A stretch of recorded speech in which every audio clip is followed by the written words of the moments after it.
सो guys यार, welcome back to the channel. तो आज हम एक्सप्लेन करने वाले हैं मैं I ask you for one last thing के एपिसोड नंबर 1 से लेके एपिसोड नंबर 3 तक। तो वीडियो बहुत ज्यादा मजेदार होने वाली है और एपिसोड शुरू करने से पहले बस वीडियो को लाइक करके हाइप जरूर से कर देना, ताकि आप ज्यादा टाइम वेस्ट ना करते हुए वीडियो को शुरू कर लेते हैं। तो एपिसोड शुरू होता है और हम एक लड़की को देखते हैं जो बोलती है, प्रिंस काइल, क्या आप अपने आप को एक बार और रिपीट करना पसंद करोगे? तो फिर ये प्रिंस बोलता है, स्कारलेट, मैं अभी और इसी वक्त अपनी एंगेजमेंट तोड़ता हूँ। और ये सुनकर वो लड़की शॉक्ड हो जाती है और वो पूछती है, ऐसा क्या हो गया? तब हम देखते हैं कि उसके पास एक और लड़की खड़ी होती है जिसका नाम टेरेसा होता है और काइल बोलता है, मैं अभी टेरेसा से शादी करने जा रहा हूँ। ये सुनकर सब लोग उनके लिए तालियां बजाते हैं और कहते हैं, वाह क्या बात है, ये दोनों साथ में बहुत अच्छे लग रहे हैं। फिर स्कारलेट के पास वाली लड़की बोलती है, मैं चाहती हूँ हम दोनों वर्ल्ड के बेस्ट कपल बने। और काइल कहता है, हाँ तुम कितनी अच्छी हो। फिर वो स्कारलेट की तरफ घूर के कहता है, तुम जैसे स्टूपिड लड़कियों को मैंने अपनी लाइफ में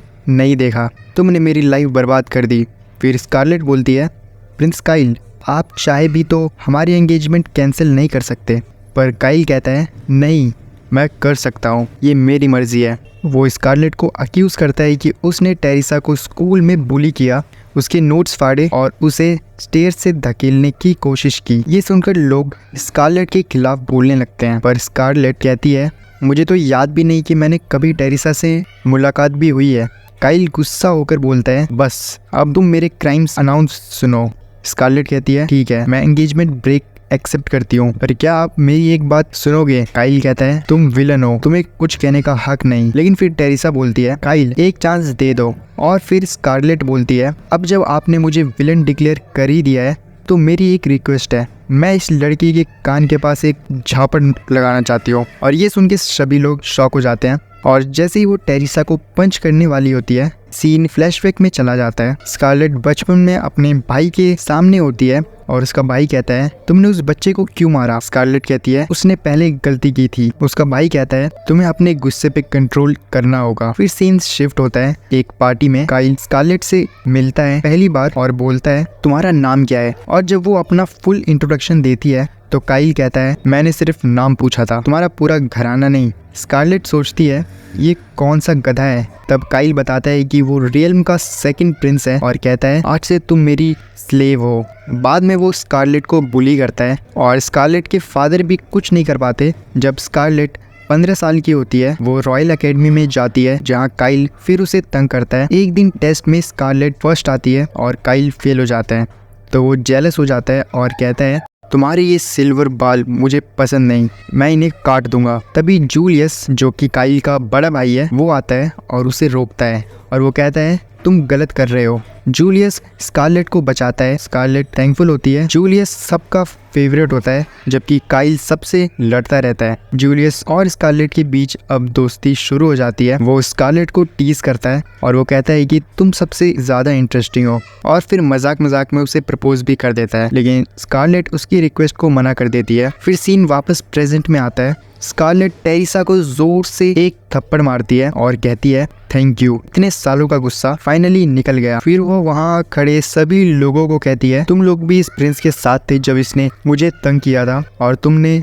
इसे रोकने की कोशिश भी नहीं की, इसलिए अब तुम सब भी पीटोगे। फिर वो सबको पीट देती है और लोग डरते हुए कहते हैं, इसका नाम मैड डॉग नोबल वुमेन है। स्कारलेट को मजा आता है सबको हराते हुए। आखिर में वो काइल को पंच मार के उड़ा देती है। फिर वहाँ जूलियस और उसका भाई दोनों आ जाते हैं और आकर सब देखते हैं वो, और जूलियस सब देखकर हंस रहा होता है। फिर स्कारलेट कहती है, फाइनली अब मुझे अच्छा लग रहा है। फिर इसके बाद जब उसका भाई और प्रिंस उसके पास बात करने के लिए आते हैं, तब वो बेहोश हो जाती है और जब वो अनकॉन्शियस होती है, तब डॉक्टर ने बोला था कि पता नहीं वो रिकवर भी कर पाएगी या नहीं, जिस वजह से उसका भाई दुखी होता है कि शायद वो कभी अपनी आंखें नहीं खोलेगी। फिर इस दिन के बाद रॉयल फैमिली ने फाइनली एंगेजमेंट कैंसिल कर दी और छोटे प्रिंस, जो ह्यूमन ट्रैफिकिंग में इन्वॉल्व था, उसे डिसइनहेरिट कर दिया गया। स्कारलेट को कोई पनिशमेंट नहीं मिली। रॉयल फैमिली उसे लूज नहीं कर सकती थी जब तक सब कुछ स्टेबल नहीं होता। अब वो सिंगल थी।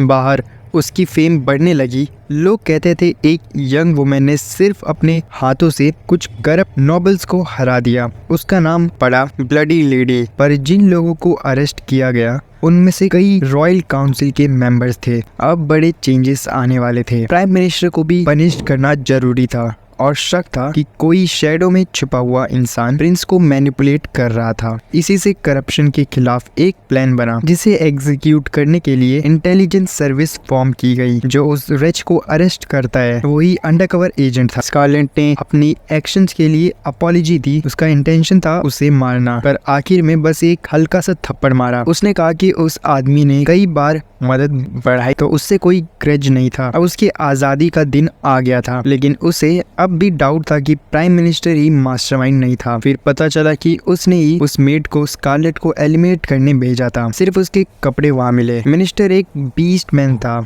और स्कारलेट सोचती है अगर वो उससे परेशान करना चाहता है तो कम से कम इंसान के रूप में करे। वो एक आदमी था जिसके बॉडी पे स्लेवरी का सील था, अपने मास्टर के आदेश से बंधा हुआ। अगर उसे फ्री कर दिया जाए तो वो सब कुछ रिवील कर देगा। उसका पावर टाइम मैनिपुलेट करना था जिससे वो बॉडी की टाइम को रिवर्स कर सकता था। ये एबिलिटी डेंजरस थी क्योंकि ये लाइफ एनर्जी ड्रेन करती थी। ज्यादा यूज करने से वो मर सकता था। बॉल वाले दिन उसने अपने पावर को एक्सेलरेट मोड में यूज किया, इसलिए वो बेहोश हो गई थी। रॉयल फैमिली का सीक्रेट था। आखिर सब कुछ क्लियर हो गया। प्राइम मिनिस्टर कॉन्ट्रैक्टर निकला। उसके ऑर्डर्स थे कि स्कारलेट को टॉर्चर और एलिमिनेट कर दे, और सिर्फ इसलिए क्योंकि उसने उसके बेटे को इंजर कर दिया था। उसका मिशन था नोबल्स के घरों में स्पाइस भेजना, उनकी वीकनेस पता करना और उन्हें स्लेव्स खरीदने पर मजबूर करना। ये जानकर स्कारलेट ने डिसाइड किया वो मिनिस्टर का सामना करेगी। जिंदगी का मजा लेना चाहिए, जो इरिटेट करे उसे मारना एक लेडी का स्टाइल होना चाहिए, ये उसने सोचा। फिर मिनिस्टर हर महीने एक ऑक्शन अटेंड करता था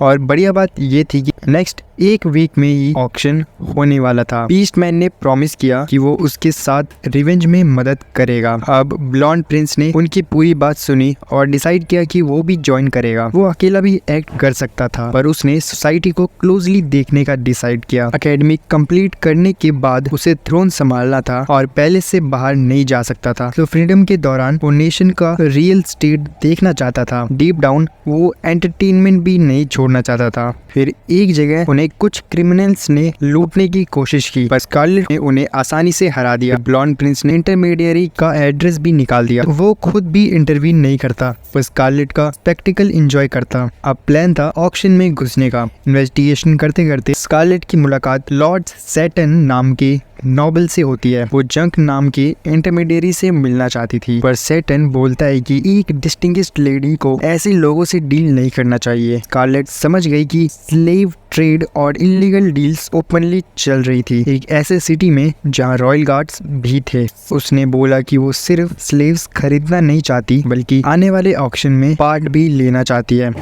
सैटन समझता है कि वहाँ सिर्फ वही जा सकता है जिसका नाम डार्क सर्कल में हो, जिन्होंने कम से कम 5 स्लेव्स खरीदे या बेचे हो। स्कारलेट ने कहा कि वो जो भी प्राइस चाहे दे देगी, पर सैटन पैसे में इंटरेस्टेड नहीं था। उसने नानाका को देखा और नोटिस किया कि वो बीस्टमैन है, रेयर प्राणी, एक रेयर प्राणी। इस वजह से उसने गेस किया कि स्कारलेट भी डार्क डीलिंग्स में इन्वॉल्व है। ये सब नानाका का प्लान का पार्ट था। सैटन ने प्रपोज किया कि स्कारलेट उसके रिलेटिव के रूप में ऑक्शन अटेंड कर सकती है। स्कारलेट समझ गई कि अगर वो नानाका को दे देगी तो उससे ऑक्शन कर दिया जाएगा, और उसने प्लान एक्सेप्ट कर लिया। बातें करते हुए स्कारलेट को सैटन को पंच करने का मन हो रहा था, पर उसने अपने आप को संभाला। फिर मैंशन से जाते वक्त उनका प्लान एक्सपेक्टेड डायरेक्शन में जा रहा था, पर रिस्क था। लेकिन नानाका रेडी था क्योंकि उसने पहले स्कारलेट को मारने की कोशिश की थी, तो ये उसका रिडेम्पशन था। थका हुआ नानाका नींद में अपना ट्रू बीस्ट फॉर्म ले लेता है। स्कारलेट उसे उठाकर उनके ठिकाने पर ले जाती है जहाँ जूलियस भी होता है। जूलियस उसकी तारीफ करता है कि वो बिना मारपीट बिना वायलेंस यूज किए सब कुछ हैंडल कर रही है, जैसे नानाका भी कहता है। स्कारलेट इरिटेट होती है, पर मान लेती है कि वो अपने आप पे कंट्रोल कर पा रही है। जूलियस पूछता है अगला प्लान क्या है। स्कारलेट कहती है कि उसे फ्रेश एयर चाहिए, जिसके बाद जूलियस साथ चल पड़ता है, जिससे स्कारलेट और इरिटेट हो जाती है। सिटी के स्टॉल्स के बीच वेंडर्स उसे चीजें ऑफर करते हैं। जूलियस कई चीजें खरीदता है, एक एप्पल पाई भी जिसके साथ एक एप्पल गिफ्ट था। वॉक के एंड पर स्कारलेट पूछती है कि क्या वो उसके साथ ही जा रहा है। जूलियस हंसता है और बोलता है कि उसका कोई डेस्टिनेशन नहीं है, वो बस स्कारलेट के फार्म तक जाना चाहता था। स्कारलेट गुस्से में वॉल पे पंच कर देती है और इमेजिन करती है कि वो प्रिंस का फेस है। फिर वो जूलियस को अपने हाथ से पाई खिलाने देती है और स्माइल करती है। जूलियस मजाक में कहता है कि ये फॉरगिवनेस के लायक नहीं है, पर उसका जेस्चर स्कारलेट को थोड़ा अच्छा लगता है। फिर दोनों बेंच पे बैठकर लाइफ के बारे में बातें करते हैं। जूलियस कहता है उसे ये सिटी पसंद है और जब वो एकेडमी में था तब क्लास बंक करके यहाँ आता था। स्कारलेट कहती है कि वो भी यहाँ पे आई है कई बार, पर सिर्फ प्रिंस काइल के लिए खाना खरीदने। अब वो मार्केट को शांति से देखकर एंजॉय कर रही है। जूलियस अपना बचपन याद करता है जब सब उसकी तारीफ करते थे फ्यूचर किंग होने के लिए, पर उसे सब बोरिंग लगता था। फिर उसने स्कारलेट को पार्टी में देखा जब काइल उसे प्रपोज कर रहा था। वो जाके पूछता है कि वो रोती क्यों नहीं और अपने फादर को क्यों नहीं बताती। स्कारलेट ने उसे कोल्डली देखा और स्माइल करते हुए बोला, मैं काइल से नहीं डरती। फिर स्कारलेट उस दिन से जूलियस को इंटरेस्टिंग लगने लगी। बोरिंग दुनिया में स्कारलेट ही उसकी एक इंटरेस्टिंग रीजन बना और उस दिन जूलियस ने उसे फिर ये बातें बता दी। जिसके बाद जूलियस ने बोला कि उसे पता है ये नॉर्मल लव नहीं है, पर स्कारलेट ही वो है जिसे वो सबसे ज्यादा पसंद करता है। फिर स्कारलेट स्पीचलेस होती है और वो सोचती रहती है कि ये आखिर सच होता है या मजाक। इसके बाद next day Scarlett Lord Satan के पास जाती है डील क्लोज करने। नानाका को हैंडओवर करेगी और बदले में ऑक्शन का टाइम और लोकेशन पता करेगी। फिर सैटन कंफर्म करना चाहता था कि नानाका सच में बीस्टमैन है भी या फिर नहीं और उसे ट्रांसफर करने को बोला जाता है। ये देखने के लिए और देखने के बाद उसने एक स्लेव बुलाया, एक हाफ ह्यूमन हाफ बीस्ट जैसे वेयरवुल्फ। वो अग्रेसिव था और स्कारलेट को नया स्लेव समझा। स्कारलेट ने इंटरवीन करके कहा कि वो अपने सर्वेंट डोनोवन को डिसिप्लिन सिखाए। वो बीस्ट वायलेंट हो गया, लेकिन डोनोवन उसे हैंडल नहीं कर सकता। स्कारलेट ने विप ली, उसे तंगड़ी मारी और विंडो से बाहर फेंक दिया। उसके बाद स्कारलेट ने नानाका के घाव हील किए और प्रॉमिस किया कि वो उसके लिए वापस आएगी। विंडो का डैमेज पे करने की ऑफर की, पर सैटर्न ने डर कर मना कर दिया। उसे समझ आ गया कि कोई नानाका को टच नहीं करेगा। मेंशन से निकलते ही स्कारलेट का भाई लियोनार्डो मिलता है। प्रिंस जूलियस भी उसमें होता है। उसने सिटी के करप्शन का पता लगा लिया था और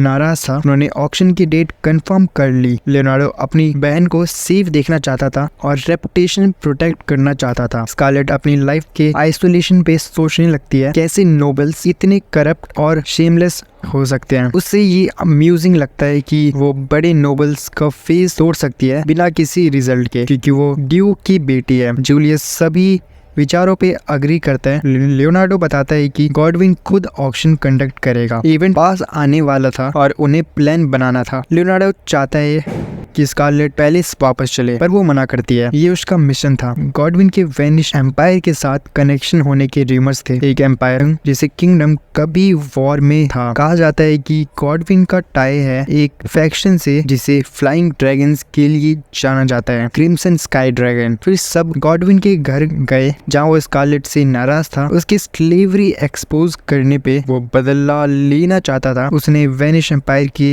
एक एलाई को स्कारलेट को एलिमिनेट करने का ऑर्डर दे दिया। इसी दौरान टेरेसा वापस आई एक आर्टिफैक्ट के साथ जो गॉडेस पोमिया ने दिया था। वो हार्मलेस लगता था, पर एक डेडली वेपन निकला जो बड़े से बड़े दुश्मनों को हरा सकता था और क्लियरली इसका रेफरेंस स्कारलेट था। और इसके बाद एपिसोड खत्म हो जाता है। सो गाइस यार, आप लोगों को ये वीडियो कैसा लगा? अगर पसंद आया हो तो लाइक और हाइप कर देना। बाकी चैनल पे पहली बार आए हो तो सब्सक्राइब कर लेना। मिलते हैं अगली वीडियो में, तब तक के लिए बाय बाय।